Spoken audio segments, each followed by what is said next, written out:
Hello guys, आज हम पढ़ने जा रहे हैं एसएसटी का क्लास 8 ज्योग्राफी चैप्टर 1 रिसोर्सेज।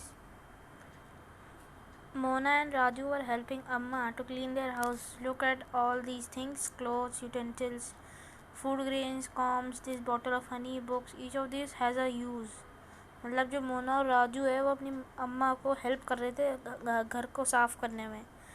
और अम्मा बोल रही थी ये सारी चीज़ों को देखो, क्लोथ्स, कपड़े, बर्तन, ये सब देखो, इन सब का कोई यूज़ है। मोना ने बोला that is why they are important, said अम्मा।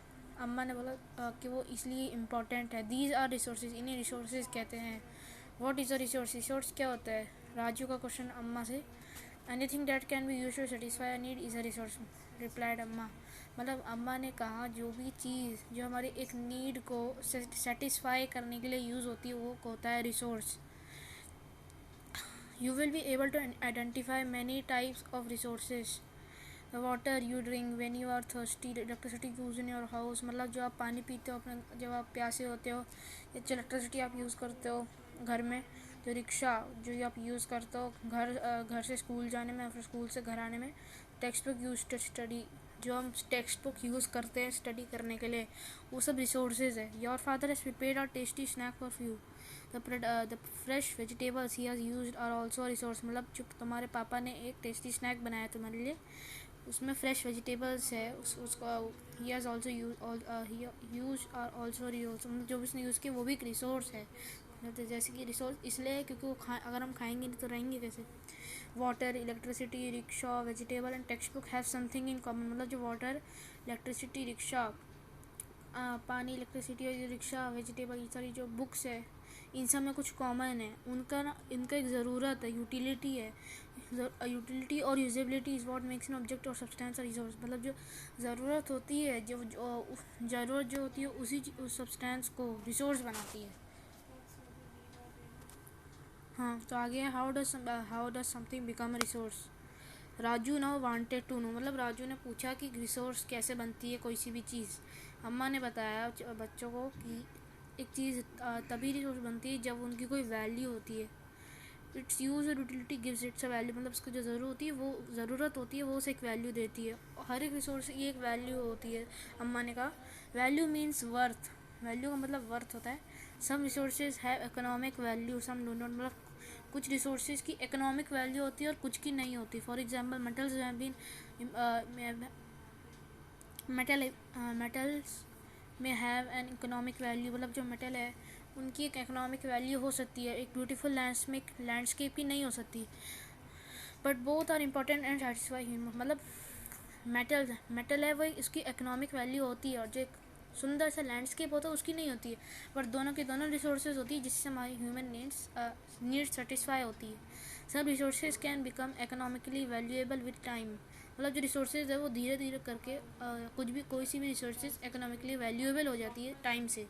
Your grandmother home remedies have no commercial value too. जो ग्रैंड मदर की जो होम रेमेडीज़ है अभी उनकी कोई कमर्शियल वैल्यू ही नहीं है।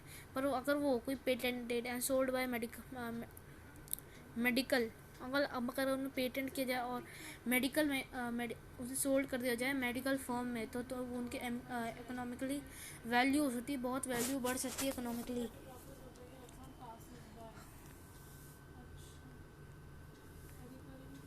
तो आगे है time and technology are two important factors that can change substances into resources. मतलब जो टाइम और टेक्नोलॉजी है वो दो इम्पॉर्टेंट फैक्टर्स है, जो ज़रूरी फैक्टर्स है जो कुछ सब्सटेंसेज को रिसोर्सेज में बदलती है। Both are related to the needs of the people. मतलब जो दोनों चीज़ें कोई नीड्स में यूज़ होती है। People themselves are people people themselves are the most important resource. मतलब जो लोग हैं खुद ही सबसे ज़्यादा इम्पॉर्टेंट रिसोर्स है। उनके आइडिया होते हैं, उनके नॉलेज होती है। ये हाँ, तो ये सब उनके आइडिया होते हैं, मतलब सबसे इम्पोर्टेंट रिसोर्स है। जो लोगों के जो आइडिया होते हैं उसी से चीज़ें यूज़फुल नहीं है वो एक रिसोर्स से बदल जाती है। वो उनके आइडिया होते हैं, उनके नॉलेज, इन्वेंशंस होती है, डिस्कवरीज होती है। मतलब ह्यूमन की डिस्कवरीज, इन्वेंशन, आइडियाज़, नॉलेज, इन सब से नए रिसोर्सेज बन जाते हैं। ईच डिस्कवरी और invention leads to many others, मतलब जो भी कोई डिस्कवरी होती है, इन्वेंशन होता है, उससे और होती है इन्वेंशन और डिस्कवरी, उससे और ज़्यादा होती है।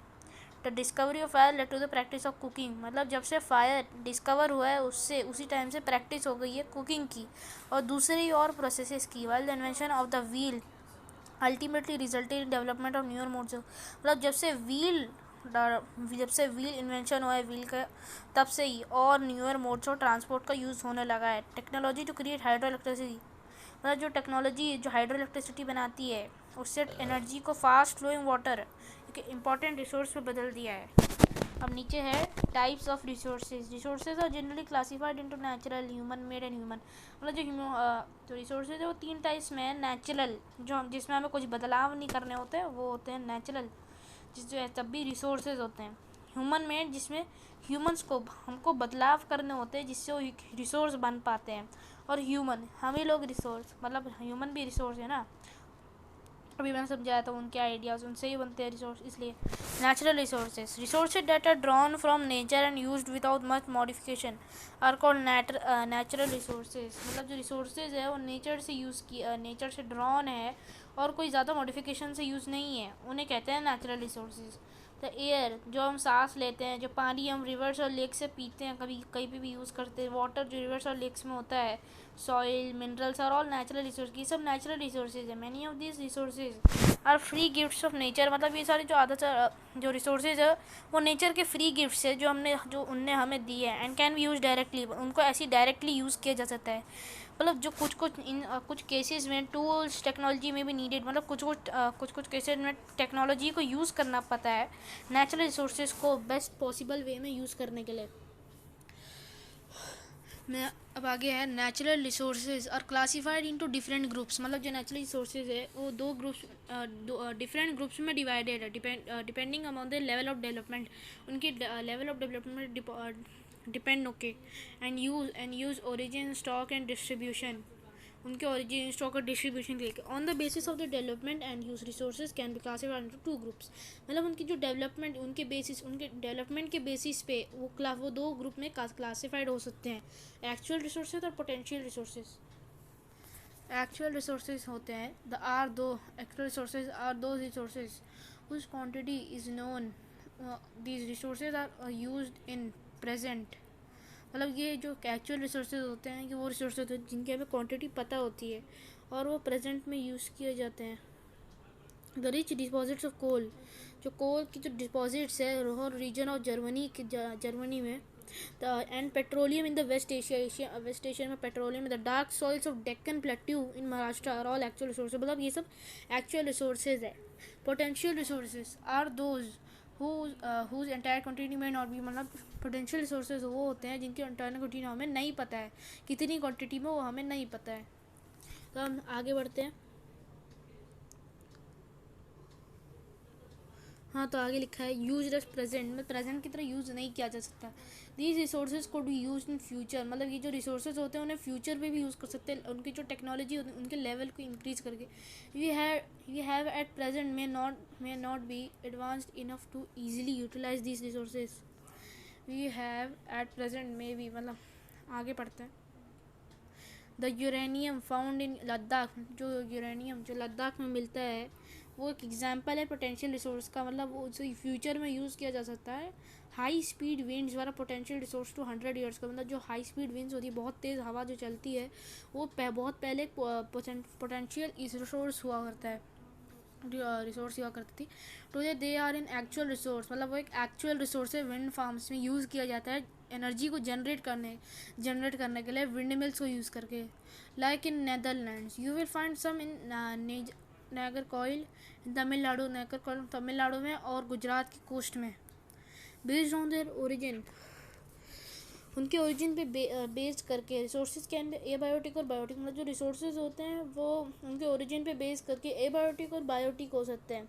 एबायोटिक रिसोर्सेज और नॉन लिविंग, मतलब जो एबायोटिक रिसोर्सेज होते हैं और नॉन लिविंग होते हैं जो जीते नहीं हैं, और जो बायोटिक है वो जो जीते हैं, लिविंग सॉइल्स, रॉक्स, मिनरल्स, वो सारे एबायोटिक है, और जो प्लांट्स एनिमल्स वो सारे बायोटिक है।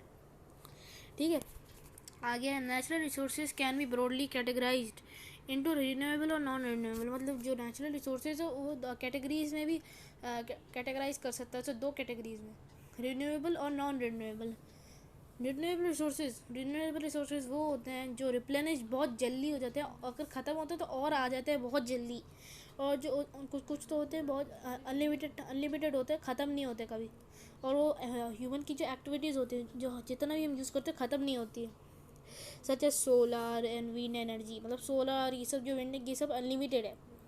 ये केयरलेस, मतलब इनका अगर हम ज़्यादा केयरलेसली यूज़ करेंगे कि जितना बहुत सारा है, मतलब जितना यूज़ करना है कर लो, अगर इससे होगा तो इससे उन्हें फ़र्क पड़ सकता है, जिससे वो ख़त्म भी हो सकते हैं।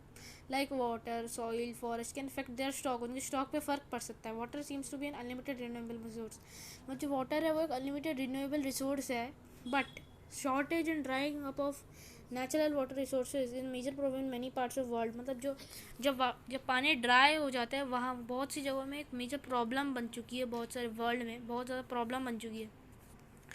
Non-renewable resources are those which have a limited stock। मतलब नॉन रिन्यूएबल वो रिसोर्सेज वो होते हैं जिनका लिमिटेड स्टॉक होता है, जो ख़त्म हो सकते हैं। अगर उनका स्टॉक मतलब अगर वो ख़त्म हो जाते हैं तो उन्हें 100-200 साल लग जाते हैं। 100-200 के हज़ार 200 साल लग सकते हैं, बहुत ज़्यादा साल लगते हैं रिन्यू या फिर रिप्लेनिश होने के लिए। इस पीरियड में ह्यूमन लाइफ की स्पैन तो कुछ ज़्यादा ही है। Such resources are considered non renewable, इन रिसोर्सेज को कहते हैं non renewable. Coal, petroleum and natural gas, ये सारे एग्जांपल्स हैं इसके नॉन रिन्यूएबल रिसोर्सेज के। On the basis of the distribution resources can be ये क्या लिखा,